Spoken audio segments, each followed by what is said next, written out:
Bismillahirrahmanirrahim. Assalamualaikum warahmatullahi wabarakatuh. Salam Om Swastiastu, Namo Buddhaya, salam kebajikan. Selamat pagi semuanya, semoga sehat selalu dan tentunya kuat dalam menjalankan aktivitas masing-masing di dalam ruangan maupun di luar ruangan.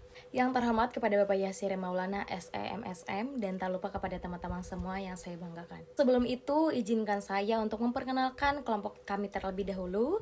Perkenalkan, saya Ibnur Halipah sebagai moderator sekaligus pemateri, dan yang selanjutnya itu ada anggota saya Rani Nur Holipah sebagai pemateri kedua, dan yang terakhir ada Diki Perdiansyah sebagai pemateri ketiga. Untuk mempersingkat waktu, langsung aja ke si pembahasan materi.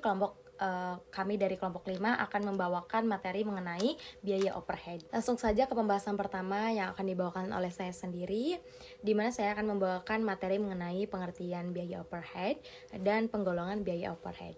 Pengertian anggaran biaya overhead pabrik atau factory overhead budget adalah budget yang merencanakan secara lebih rinci untuk biaya pabrik tidak langsung selama periode yang akan datang.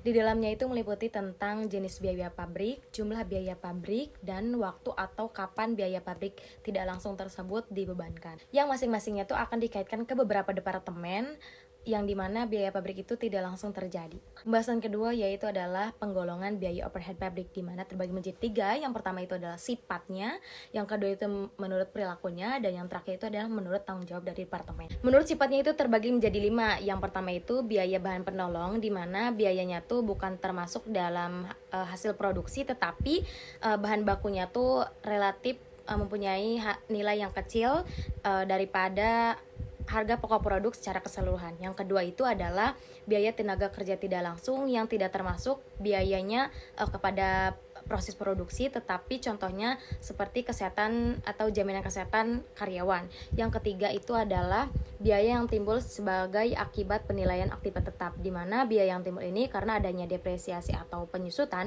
akibat penggunaan dan waktu, sehingga akan aktivitas tetap mengalami penurunan penilaian akibat permintaan atau pemakaian. Yang keempat itu adalah biaya yang timbul sebagai akibat dalam berlalunya waktu. Contohnya tuh seperti biaya asuransi gedung, kendaraan, dan asuransi kecelakaan. Yang terakhir itu adalah biaya yang disebabkan oleh penggunaan jasa lain, di mana contohnya biaya air, biaya listrik yang berhubungan dengan jasa lain. Penggolongan kedua yaitu menurut perilakunya, yang ada hubungannya dengan volume perubahan atau produksi, di mana terbagi menjadi 3. Yang pertama itu BOP tetap, yang kedua itu BOP variabel, dan yang terakhir itu adalah BOP semi variabel. Yang pertama itu adalah BOP tetap, di mana BOP-nya tuh yang tidak berubah dalam jangka waktu tertentu. Yang kedua itu adalah BOP variabel, di mana BOP-nya tuh atau kebalikannya yang akan berubah sebanding dengan volume perubahan. Nah, yang terakhir itu adalah BOP semi variabel, di mana campuran antara BOP variabel dan BOP tetap. Golongan yang ketiga yaitu menurut tanggung jawab departemen, di mana setiap perusahaan itu mempunyai departemen dan pembantunya juga, dan biaya tersebut itu dibebankan atau ditanggungjawabkan kepada per departemennya, di mana terbagi menjadi 2. Ada biaya BOP secara langsung per departemen, ada biaya OP tidak langsung oleh departemennya.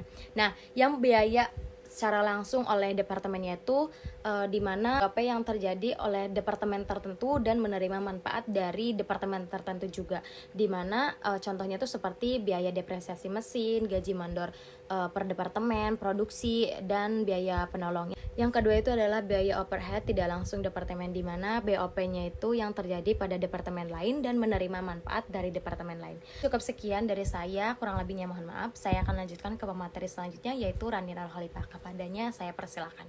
Baik, terima kasih kepada moderator. Sebelumnya, perkenalkan saya Rani. Di sini saya akan menjelaskan mengenai metode penentuan tarif biaya overhead pabrik, UKM, dan hasil pembahasan. Di sini, metode penentuan tarif BOP itu terdiri dari 3 bagian. Yang pertama itu tarif tunggal atau plant-wide rate, di mana perusahaan hanya menggunakan tarif BOP untuk pembebanan BOP ke pesanan maupun produknya dari awal sampai akhir proses. Kemudian yang kedua yaitu tarif departementalisasi atau departmental rate, yang dimana perusahaan menetapkan tarif BOP untuk setiap departemen produksi yang ada di perusahaan. Jumlah tarif BOP tergantung dari departemen produksi yang ada. Dan yang terakhir itu tarif setiap aktivitas atau activity rate, di mana perusahaan menetapkan tarif BOP untuk setiap aktivitas yang terjadi dalam pembuatan produknya. Cara ini dikenal dengan activity based costing, yaitu mengalokasikan biaya ke transaksi dari aktivitas yang dilaksanakan. Kemudian mengalokasikan biaya tersebut secara tepat ke produk sesuai pemakaian aktivitas setiap produk. Langkah-langkah dalam penentuan tarif BOP menurut Mulyadi tahun 2006 adalah yang pertama, menyusun anggaran biaya overhead pabrik. Yang kedua, memilih dasar pembebanan biaya overhead pabrik kepada produk. Dan yang ketiga yaitu menghitung tarif biaya overhead pabrik. Dilanjut dengan definisi UKM. Menurut Undang-Undang Nomor 20 Tahun 2008 dalam Warjiono tahun 2013, usaha kecil dan menengah didefinisikan sebagai usaha produktif yang dilakukan oleh individu atau badan usaha perorangan dengan kekayaan bersih tidak lebih dari 50 juta. Tidak termasuk tanah dan bangunan tempat usaha. Di dalam metode dan hasil pembahasan kelompok kami menggunakan metode kuantitatif dan teknis deskriptif analisis. Nah, menurut Sugiono tahun 2012, metode kuantitatif adalah metodologi penelitian yang sering disebut sebagai metode tradisional atau metode positivistik karena berlandaskan pada filsafat positivisme dan memenuhi prinsip-prinsip ilmiah seperti konkret, objektif, terukur, rasional, dan sistematis. Sedikit saya bahas hasil dari pembahasan kelompok kami, yaitu ada 5 objek yang kami pilih untuk menyusun anggaran BOP sebagai gambaran dari hasil kelima objek penelitian, yaitu usaha makanan kue pia HM, classic advertising atau design advertising, percetakan merchandise, konveksi badan bordir, percetakan alam printing, dan Kawani Flowers. Mungkin cukup sekian dari saya. Terima kasih kepada Saudari Rani Nurholipa yang telah memberikan waktunya. Selanjutnya yaitu pematerian terakhir adalah Diki Ferdiansa yang akan membawakan materi mengenai studi kasus dari kelompok kami. Baik, terima kasih kepada moderator. Sebelumnya, perkenalkan nama saya Diki yang akan menjelaskan tentang studi kasus. Yang tadi sebelumnya sudah dijelaskan, berikut rincian biaya-biaya yang dikeluarkan selama bulan Juli 2015. Biaya bahan baku terdiri dari terigu, gula, minyak goreng, kacang, coklat, dan keju sebesar Rp279.600.000 per bulan. Biaya tenaga kerja langsung bagian adonan sebesar Rp75.000 per hari, jadi per bulannya Rp1.800.000. Bagian open Rp70.000 per hari, jadi per bulannya Rp1.680.000. Bagian packing Rp25.000 per hari, jadi per bulannya Rp600.000, sehingga totalnya mencapai Rp4.080.000. Biaya overhead. Hasil dari unsur biaya overhead pabrik. Unsur biayanya terdiri dari bahan bakar gas dengan jumlah pemakaian Rp31.200.000, tenaga kerja tidak langsung bagian mesin Rp1.680.000, supir merangkap satpam Rp1.500.000, reparasi dan pemeliharaan mesin cetak dan pisau Rp20.000, penyusutan mesin cetak Rp200.000, listrik dan air Rp1.400.000, pengobatan karyawan Rp300.000, bahan penolong Rp30.000, bensin untuk mengantar jemput karyawan Rp1.050.000. Jadi total BOP-nya Rp37.380.000. Memilih dasar pembebanan biaya overhead pabrik kepada produk. Secara ringkas, data biaya dan kegiatan produksi bulan Juni 2015 sebagai berikut. Yang pertama, dengan jumlah BOP sebesar Rp37.380.000 dalam satu bulan.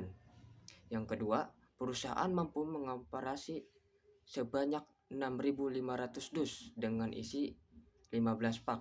Yang ketiga, menggunakan mesin selama 156 jam dan jam tenaga kerja langsung selama 192 jam.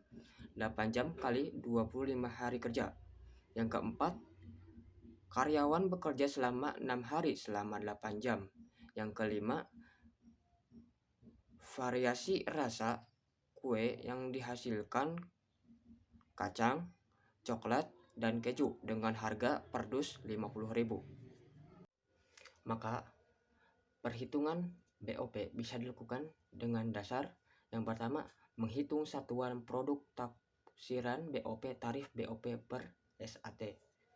Taksiran unit produk yang dihasilkan 37.380.000 per 65.000 sama dengan Rp5.751, bahwa biaya overhead pabrik yang diserap dalam satuan produk sebesar Rp5.751 dikali 6.500.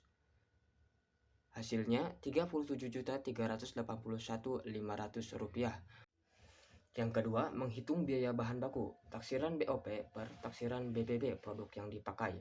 Jadi Rp33.380.000 per Rp279.600.000 sama dengan 0,119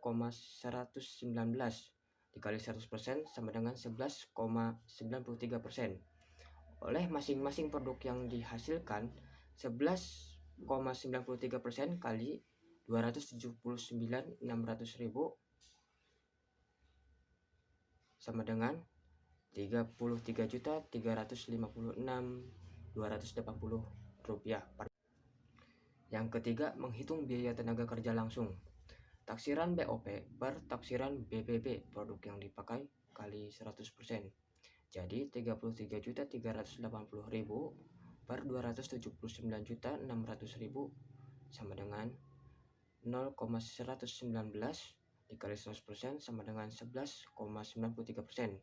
Oleh masing-masing produk yang dihasilkan, 8,2% dikali 4.080.000 sama dengan 33.456.000. Yang keempat, menghitung jam tenaga kerja langsung, taksiran BOP per taksiran BTKL dikali 100%.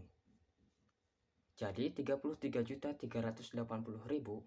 per 4.080.000 sama dengan 8,2%. Biaya overhead pabrik yang sudah diserap sebesar Rp173.854 oleh masing-masing produk yang dihasilkan. Rp173.854 kali 192 jam sama dengan Rp33.379.967. Yang kelima, menghitung jam mesin, taksiran BOP per taksiran jam TKL sama dengan BOP per jam tenaga kerja. Jadi 33.380.000 per 192 jam sama dengan Rp173.854. Biaya overhead pabrik yang sudah diserap sebesar Rp213.974 oleh masing-masing produk yang dihasilkan. Rp213.974 dikali 156, hasilnya Rp33.379.944. BOP yang dibudget per taksiran jam mesin sama dengan tarif BOP.